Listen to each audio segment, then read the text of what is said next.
La vuelta al mundo en 80 días. Novela de Julio Verne de 1873. Leída e interpretada por Antonio Sotopatiño. Capítulo 30. 3 viajeros, incluido Picaporte, habían desaparecido. ¿Los habían muerto en la lucha? ¿Estarían prisioneros de los Sioux? No podía saberse todavía. Los heridos eran bastante numerosos, pero se reconoció que ninguno lo estaba mortalmente. Uno de los más graves era el coronel Proctor, que se había batido valerosamente, recibiendo un balazo en la ingle.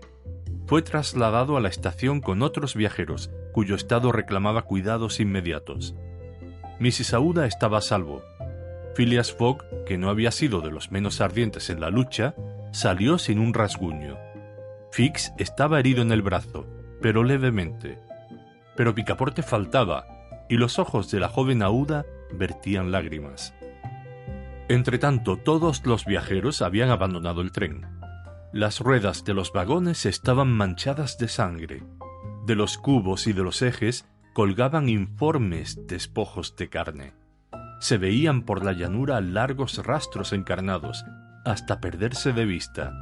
Los últimos indios desaparecían entonces por el sur, hacia el río Republican. Mr. Fogg permanecía quieto y cruzado de brazos. Tenía que adoptar una grave resolución. Mrs. Aouda lo miraba sin pronunciar una palabra. Comprendió él esta mirada. Si su criado estaba prisionero, ¿no debía intentarlo todo para librarlo de los indios? «Lo encontraré vivo o muerto», dijo sencillamente a Mrs. Aouda. «¡Ah, Mr. Fogg!», exclamó la joven, asiendo las manos de su compañero bañándolas de lágrimas. «Vivo», añadió Mr. Fogg, «si no perdemos un minuto». Con esta resolución, Phileas Fogg se sacrificaba por entero. Acababa de pronunciar su ruina. Un día tan solo de atraso le hacía faltar a la salida del vapor en Nueva York, y perdía la apuesta irrevocablemente, pero no vaciló ante la idea de cumplir con su deber. El capitán que mandaba el fuerte Kearny estaba allí. Sus soldados, un centenar de hombres, se habían puesto a la defensiva, en el caso en que los Sioux hubieran dirigido un ataque directo contra la estación. «Señor», dijo Mr. Fogg al capitán, «3 viajeros han desaparecido». «¿Muertos?», preguntó el capitán. «Muertos o prisioneros», respondió Phileas Fogg. «Esta es una incertidumbre que debemos aclarar. ¿Tenéis intención de perseguir a los Sioux?» «Esto es grave», dijo el capitán. «Estos indios pueden huir hasta más allá de Arkansas. No puedo abandonar el fuerte que me está confiado». «Señor», repuso Phileas Fogg, «se trata de la vida de 3 hombres». «Sin duda, pero ¿puedo arriesgar la de 50 para salvar 3? «Yo no sé si podéis, pero debéis hacerlo». «Caballero», respondió el capitán, «nadie tiene que enseñarme cuál es mi deber». «Sea», dijo con frialdad Phileas Fogg, «iré solo». «¿Vos, señor?», exclamó Fix, «¿iréis solo en persecución de los Sioux?» ¿Queréis entonces que deje perecer a ese infeliz a quienes todos los que están aquí deben la vida? Iré. Pues bien, no iréis solo, exclamó el capitán conmovido a pesar suyo. No, sois un corazón valiente. 30 hombres voluntarios, añadió, volviéndose hacia los soldados. Toda la compañía avanzó en masa. El capitán tuvo que elegir 30 soldados poniéndolos a las órdenes de un viejo sargento. «Gracias, capitán», dijo Mr. Fogg. «¿Me permitiréis acompañaros?», preguntó Fix al gentleman. «Como gustéis, caballero», le respondió Phileas Fogg. «Pero si queréis prestarme un servicio, os quedaréis junto a Mrs. Aouda, y en el caso de que me suceda algo...». Una palidez súbita invadió el rostro del inspector de policía. Separarse del hombre a quien había seguido paso a paso y con tanta persistencia, dejarlo aventurarse así en el desierto. Fix miró con atención al gentleman, y a pesar de sus prevenciones, bajó la vista ante aquella mirada franca y serena. «Me quedaré», dijo.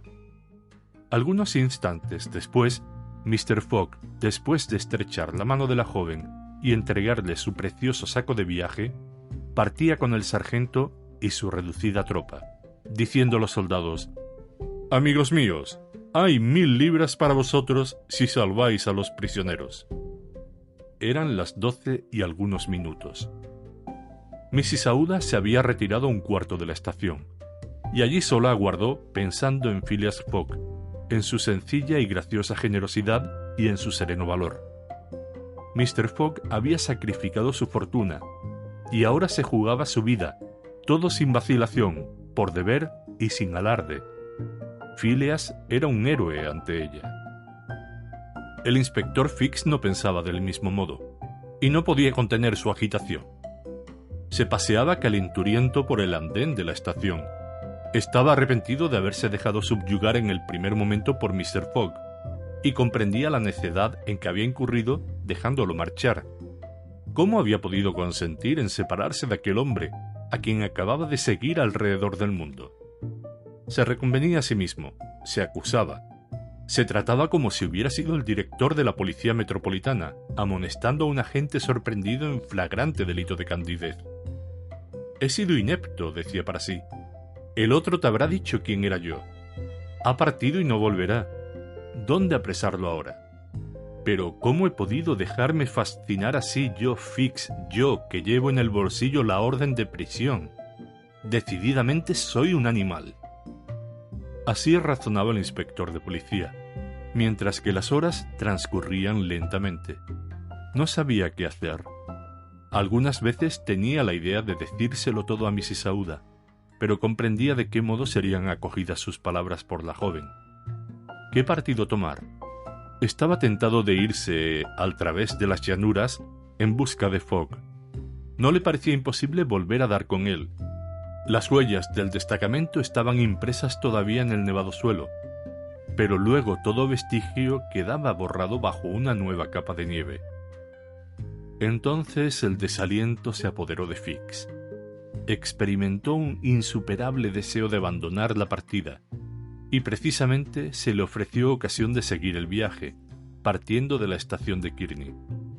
En efecto, a las 2 de la tarde, mientras que la nieve caía a grandes copos, se oyeron unos silbidos procedentes del este. Una sombra enorme, precedida de un resplandor rojizo, avanzaba con lentitud, considerablemente abultada por las brumas que le daban fantástico aspecto.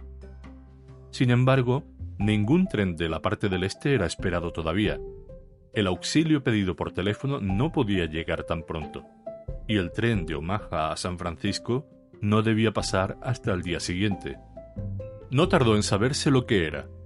La locomotora, que andaba a corto vapor y dando grandes silbidos, era la que, después de haberse separado del tren, había continuado su marcha con tan espantosa velocidad, llevando al maquinista y fogonero inanimados.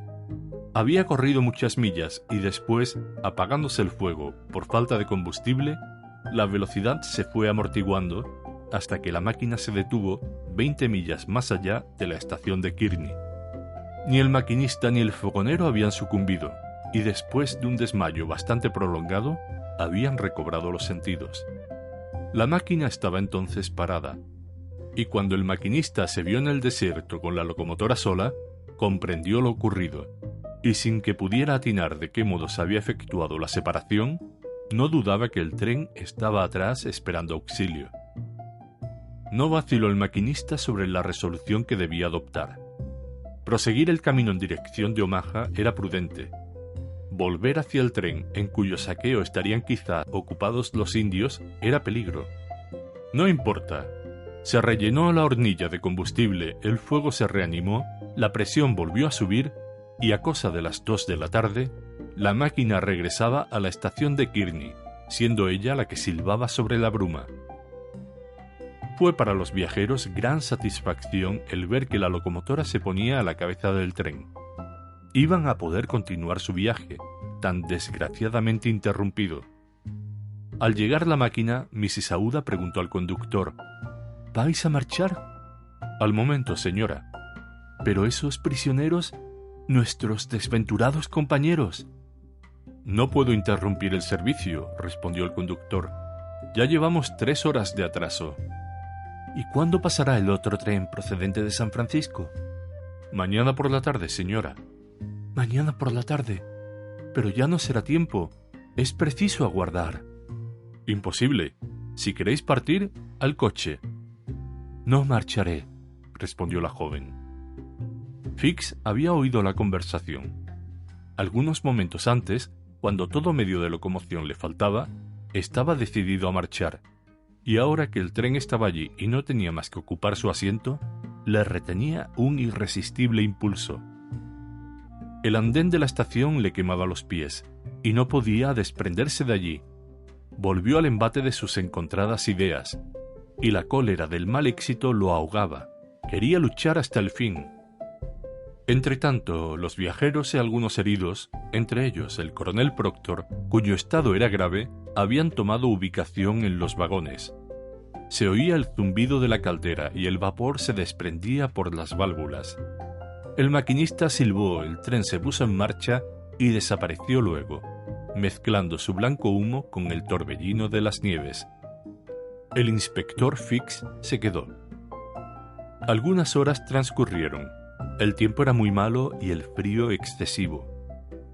Fix, sentado en un banco de la estación, permanecía inmóvil hasta el punto de parecer dormido. Mrs. Aouda, a pesar de la nevada, salía a cada momento del cuarto que estaba a su disposición. Llegaba hasta lo último del andén, tratando de penetrar la bruma con su vista y procurando escuchar si se percibía algún ruido. Pero nada. Aterida por el frío, volvía a su aposento para volver a salir algunos momentos más tarde, y siempre inútilmente. Llegó la noche, y el destacamento no había regresado. ¿Dónde estaría? ¿Había alcanzado a los indios? ¿Habría habido lucha? ¿O acaso los soldados, perdidos en medio de la nieve, andarían errantes a la aventura? El capitán del fuerte Kearney estaba muy inquieto, si bien procuraba disimularlo. Por la noche la nieve no cayó en tanta abundancia, pero creció la intensidad del frío. La mirada más intrépida no hubiera considerado sin espanto aquella oscura inmensidad. Reinaba un absoluto silencio en la llanura, cuya infinita calma no era turbada ni por el vuelo de las aves ni por el paso de las fieras. Durante toda aquella noche, Mrs. Aouda, con el ánimo entregado a siniestros pensamientos, con el corazón lleno de angustias, anduvo errando por la linde de la pradera. Su imaginación la llevaba a lo lejos, mostrándole 1000 peligros. No es posible expresar lo que sufrió durante tan largas horas. Fix permanecía quieto en el mismo sitio, pero tampoco dormía. En cierto momento se le acercó un hombre y le habló, pero el agente lo despidió, después de haberle respondido negativamente. Así transcurrió la noche. Al alba, el disco medio apagado del sol se levantó sobre un horizonte nublado, pudiendo sin embargo la vista extenderse hasta 2 millas de distancia. Phileas Fogg y el destacamento se habían dirigido hacia el sur, y por este lado no se divisaba más que el desierto. Eran entonces las 7 de la mañana. El capitán, muy caviloso, no sabía qué partido tomar. ¿Debía enviar otro destacamento en auxilio del primero? ¿Debía sacrificar más hombres con tan poca probabilidad de salvar a los que se habían sacrificado primero? Pero su vacilación no duró, y llamó con una señal a uno de sus tenientes, dándole orden de hacer un reconocimiento por el sur, cuando sonaron unos tiros. ¿Era esto una señal? Los soldados salieron afuera del fuerte, y a media milla vieron una pequeña partida que venía en buen orden. Mr. Fogg iba a la cabeza, y junto a él estaban Picaporte y los otros 2 viajeros, librados de entre las manos de los Sioux. Había habido combate a 10 millas al sur de Kearney. Pocos momentos antes de la llegada del destacamento, Picaporte y los 2 compañeros estaban luchando con sus guardianes, y el francés había ya derribado 3 a puñetazos cuando su amo y los soldados se precipitaron en su auxilio. Todos, salvadores y salvados, fueron acogidos con gritos de alegría. y Phileas Fogg distribuyó a los soldados la prima que les había prometido, mientras que Picaporte repetía, no sin alguna razón: «Decididamente es preciso convenir en que cuesto muy caro a mi amo». Fix, sin pronunciar una palabra, miraba a Mr. Fogg, y hubiera sido difícil analizar las impresiones que luchaban en su interior. En cuanto a Mrs. Aouda, había tomado la mano del gentleman y la estrechaba con las suyas sin poder pronunciar una palabra. Entretanto, Picaporte, tan luego como llegó, había buscado el tren en la estación, creyendo encontrarle allí dispuesto a correr hacia Omaha, y esperando que se podría ganar aún el tiempo perdido.